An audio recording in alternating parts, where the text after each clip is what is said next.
If you're here, it's because you're wanting to learn some different glazing techniques. So I'm going to go ahead and get started. Now, the first thing is you'll notice that unlike your tiles, mine are not numbered. So what I did was I went ahead and numbered them on these pieces of paper. I'm also going to have to keep really good track of them because they're not labeled. So when you're making tester tiles, it's a really good idea to put labels on your tester tiles, whether that's numbers that correspond to notes, or maybe you put other things on there, like you actually write out the number that corresponds to the glaze. Each one has a code on it that you can actually record onto into the clay before you fire it. Another thing to do with tester tiles, it's always a good idea to make sure there's some sort of texture on the tiles, because sometimes glazes look different in textured spots than they do in flat areas. So I have each of these here, and they're each hot glued down. We're going to go through, and there's a few different lists that we're going to do. The very first thing I'm going to do is go through my list, and I'm going to find ones that are going to need just some flat color on first before I do any of the textures. So I'm going to pause really fast, and before I do that, actually, I'm going to talk a little bit about what I have and I'm going to use to start with. So the first part of the list, I'm going to be just using underglaze. And with the underglaze, with any glaze, I always advise that you go through and you look at what it asks you to do in the instructions. So if I look here, it says that you should always shake it well. It also says that I should apply to wet clay, greenware, or cone 4 bisque. This one can go onto cone 10. It has been successful on cone 10, on cone 5 clay. So I've been able to use it on there. It just changes the color slightly. Now I'm going to be painting this as a base layer for some of mine.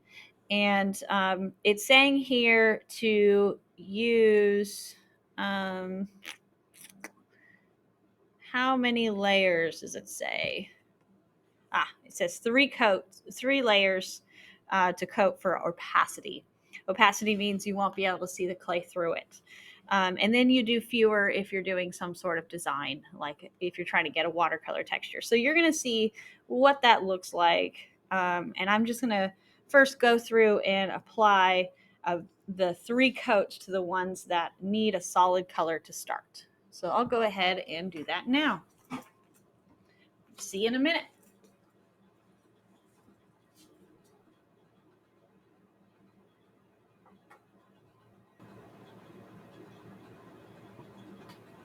Okay, so I put a coat on, 2, 3 coats, depending on what I was doing for each of these.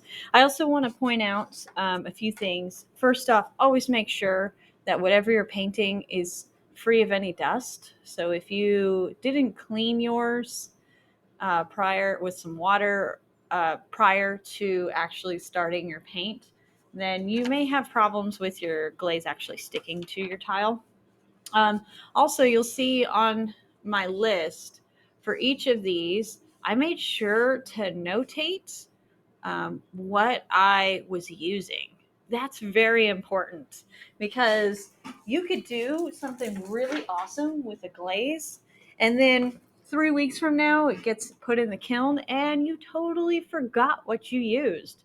So, making sure that you keep records of what glazes you used, and sometimes too, if you're mixing glazes, keep records of how many different coats you did for each of those.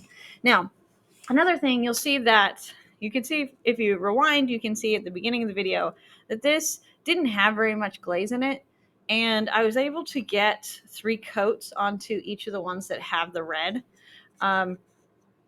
Now, it's something to keep in mind is that You can always add more. In fact, I ran out of this color and had to put a little bit more in, but you can't put it back into the container once it's out. So I'm going to be using a lot of this blue going forward, but you can see I didn't have very much in here to start, and I still have a little bit of leftover. So it goes a long way. You don't have to fill your entire container up. In fact, don't do that. Glaze is expensive. Don't waste it on, putting a whole bunch in your container and never using it. Okay, so the first one on here is stamping. Now I have some stamps in the room that you can use that are kind of childish. And then I also have different stamps that I have lino, and you can carve it into a stamp. So here's a stamp that I have here. And then I also have screen printing little images, and you can screen print really nice images using that. And that is a little bit of a process. So if you want to use that, that has a separate set of instructions that go with it. Now for stamping onto a tile, you can kind of dip it into it, or you can even get some paint on the brush and just kind of paint it onto your tile or onto your stamp. One thing I will say is this is better to use with kind of a thicker glaze. And sometimes too, you have to practice it a few times before you get it right. This one may not stamp that well because it's so small. I didn't actually design it to do this sort of thing with, but I figured we could try it out, see how it goes. And if I stamp over I gotta put some real pressure onto it, make sure everything copies. So you can see it's not really designed for this. This is actually designed to do a chop rather than to do a stamp. But for these other ones here, you can do the same thing. You can see it's a lot taller, so you can actually paint onto this. And then take your tile and stamp onto the tile. There you go. Right. So that's an effect you can use. It works probably better if you have something under it rather than just stamping directly onto just the naked tile. Now, the other one that I have here, I'm going to be doing a graded wash for it, and I have this blue one here. Right now it only has one layer. So what I'm going to go ahead and do is, using the brush, I'm going to pick up a little bit more blue.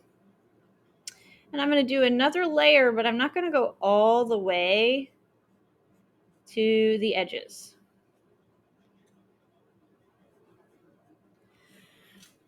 What should happen is it should get darker as it gets closer to the middle. If I continue to stack up the layers in there, I can even mix black into it, and I can get an even darker blue and just keep getting it to be darker and darker. Or the other way around, I could add white and go the opposite direction. So I have to let that dry before I can do anything else. So I'm going to go on to the next one. The next one is a dry brush.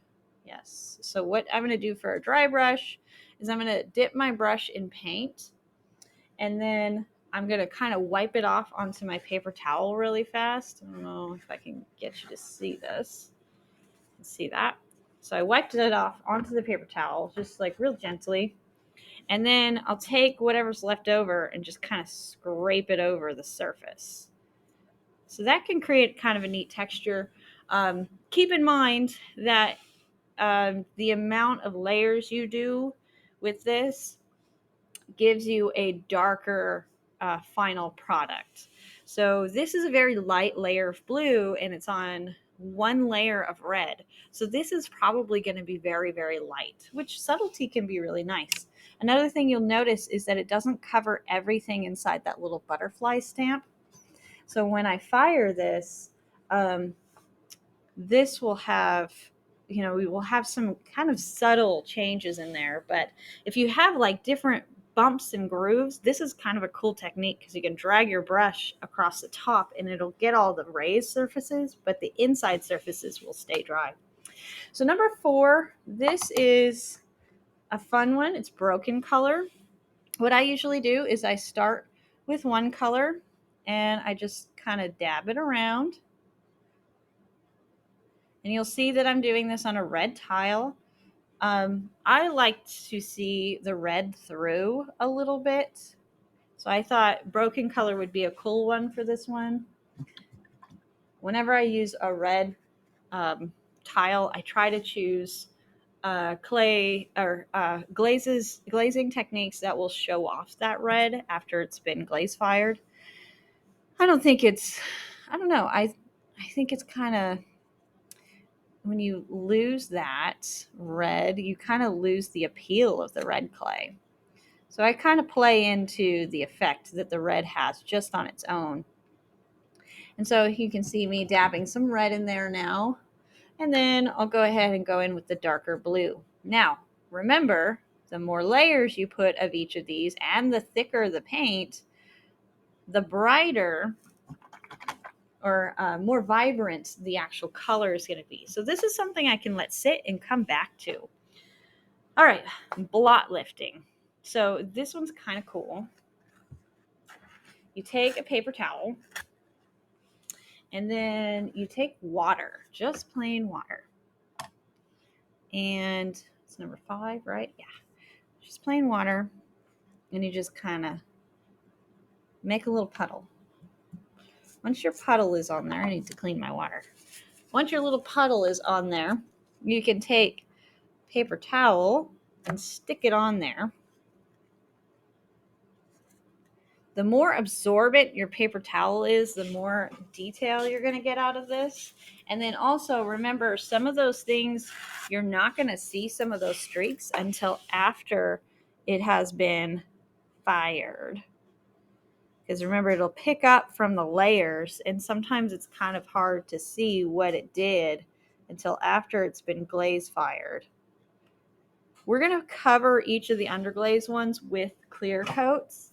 And so you'll see kind of how much it changes after that. Sometimes what I like to do too is take another color that's watered down. So I've got kind of a wet brush. I'm picking up some of this blue, so it's very watery. And then you can paint on top of the paper towel, and that can do some cool things too. So I'm going to let that sit and see what happens. Okay, so number 6 is going to be wax resist. Now, I'm going to preface this with wax is super duper bad for paintbrushes. So make sure to use a paintbrush that you don't care about. Or something that I usually do is put a little bit of, what is that called? Petroleum jelly on the end of the brush. Just a little bit of petroleum jelly will help it. I'm going to put some, because it'll loosen it up and keep the bristles from getting all stiff and gross and unusable. So that one is number 6. I'm just going to go ahead and pick some of this up, and I'm going to paint in a circle. So with wax, you only need 1 coat. Now be very careful with the wax, because if you get it on a part of the tile that hasn't been painted yet, you're going to have a really hard time getting the wax off of that part of the tile. So there you have it. I've painted wax on there. I'm going to have to let the wax dry and come back to it. You can use wax with regular glaze too. I just happen to be using it for underglaze here. If you don't have wax at your house, you can also use masking tape. Just stick the masking tape down and paint over top, and then peel the masking tape off. Or you can use crayon. Color on it with crayon and then paint over top of it. Crayon's wax, so it's going to resist the paint that goes over it. Okay, so that was number 6. We'll come back to it. 7 is blending. So that one's right here. I have the 3 layers of each on here. And what this one requires is that I get new water, because my water is disgusting.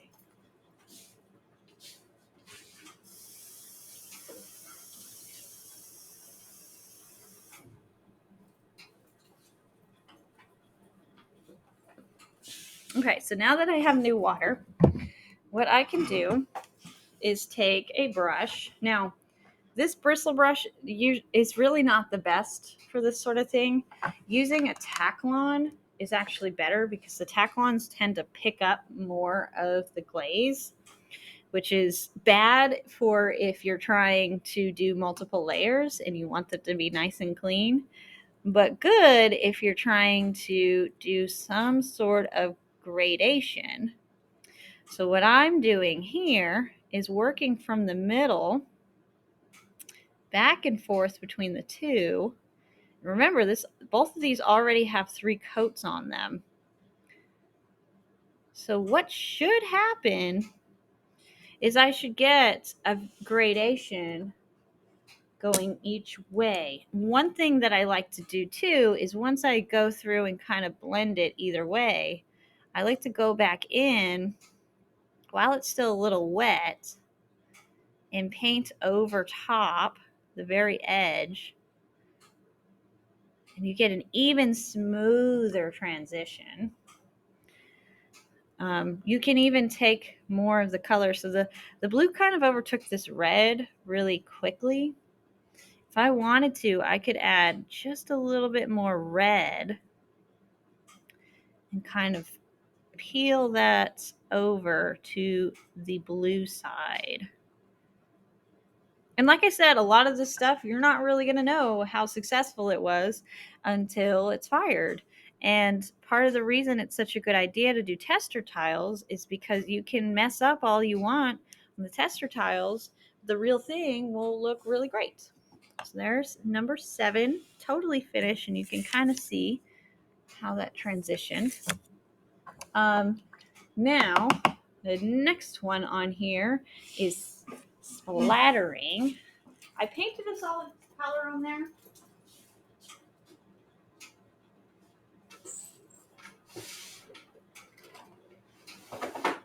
And I had a toothbrush, but I must have put it away. So I'm going to go grab one real fast. Let me pause really quickly. All right, I got a toothbrush. What I'm going to do next is take some color, and I'm going to, where's my splatter one? Number 8. I'm going to put that color on the toothbrush. Now remember, if you're using a toxic paint, you should be very careful with this because it's going to get on your hands. And you can wear gloves or just make sure to clean your hands very thoroughly afterwards. I would prefer you use gloves if you're doing this with toxic paint. This is not toxic paint. I can touch it. So once it's on the brush, you just flick it. You may want to put something around so you don't accidentally get it all over other things. And you just spritz it on there. I would not advise doing this with red unless you want it to look bloody. Just a little warning there. Alrighty. So once I have splattering done, the next is plastic wrap. Plastic wrap is interesting. What happens is you loosen up your color, just like you did with number 7 here. I'm on number 9, right? You loosen up your color with a puddle of water. You can even, in the puddle of water, put other colors. So I'm going to put some blue, dark blue in there. And once there's a puddle, you want to crinkle it up and stick down some plastic wrap. All right. Then you let it dry. Don't touch it again. Let it dry. Okay, number 10, sponging. Sponging's a lot like stamping. But with sponging, you can do really nice gradation stuff. So I'm going to take this. I always get my sponge wet and squeeze out the excess water. I feel like it helps the paint flow a little bit better. you're going to start with a color on there, and then you'll just kind of stamp it on. And if I kind of let that dry and do more, I can stamp more in there. I can even continue going with this. You can get a really nice texture on a piece this way. Personally, I love the way that a stamped piece looks. A sponged piece looks, especially after it's been glaze fired with a clear coat. It looks absolutely beautiful. Okay, so sponging. Oh, I already did sponging. So now is 11. Where is 11? Here's 11. So remember, you are doing a solid coat. It's always important to look at the directions and read them. I have 2 coats on here, so I just need 1 more coat, and I'll be done with this piece here. When you're painting, it's always a good idea to change directions. This is such a small tile that it doesn't totally matter. But another thing is to coat it evenly, but not to go over spots over and over again. Sometimes people will go and they'll just kind of paint one spot until they can't see the streaks anymore. Don't do that. Paint in everything with one little touch. Come back and paint another coat if you need it. All right, so that is number 11, which is a flat wash. And the next one is a color overlay. So this one is quite interesting. You're going to take a specialty glaze and you can experiment with it. This one is actually a specialty glaze. It's meant to be layered. It says to apply the coats normally applied base coat. So I have a normally applied base coat right here. And I'm going to take this color and put it over top. It's going to take a little bit of time for this one to dry, especially since it seems like it's very liquidy for some reason. And I'm just going to paint in a coat for now. This stuff is really cool. It crackles.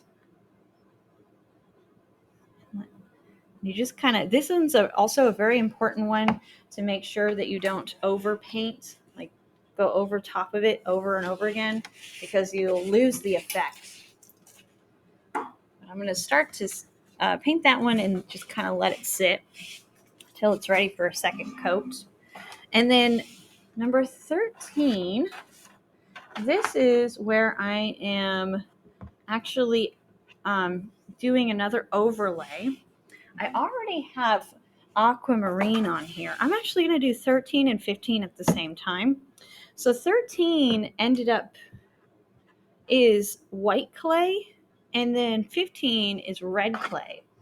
I wanted you to test out these on both because they look very good on both and they look different on both. So I'm going to paint this on. I've already got 2 coats of the aquamarine, and then I'll do 1 coat of this on each. Now, technically, I should not be painting straight from the bottle. I should have this in a separate container because I'm working on a different color. So that's bad, Miss Morin. I shouldn't be doing that. All right. And then 14 is a mixture. So somewhere around here, I grabbed there it is. This mixture is with teal and this lilac color to try to match the Pantone color. Now, whenever you mix 2 colors, first off, you can't mix specialty glazes without kind of having a little surprise. Second, unless you know what you're getting, like you've done a tester tile, it's very, very difficult to guess what you're going to get. I've only ever once gotten something on the first try. So usually it takes several tries. And then also I have a lot of experience with these glazes. So I know what they're going to look like, and I can kind of gauge if I need to add more or less of a color. Now you also have to mix enough so that you can paint the tile in the amount of coats that it asks for. So mine is saying that I need 3 coats of each. And you don't really want to have to remix the color over and over again. So I'm putting that on here. I might need to mix that color up a little bit more. What I'm hoping to get is kind of a periwinkle color from this mixture. I'm doing the Pantone color of the year here for 2022. So I'm hoping that this looks like that. And we'll see. I don't know. Only one way to find out. Okay. So I have 14. I got to go back. So I always think it's a good idea to do, when you do splatter, to do a few layers of it. So I'm going to go back to splatter and splatter it a little bit more. And then I also think it's a good idea to go back here to this one, and I'm going to put on a layer of this blue so you can see how the wax kept it from sticking. Neat, right? And like I said, some of these others would be a good idea to kind of strengthen the colors by going over them again. I definitely want to put another coat of this in the middle here so we see that transition. This is still kind of drying. I might be able to pick it up. It didn't do too much. Maybe I lifted it too soon, but I could maybe try again and see what else happens. This looks great. This looks good. This still has to dry. You don't take this off until it's fully dried. And then I've got to do another coat on each of these, and I should be done. I believe that's everything. Oh, I've got to do 2 more coats on here too. So that's how to do each of these. The main thing is to have fun, and I hope that you enjoyed the video.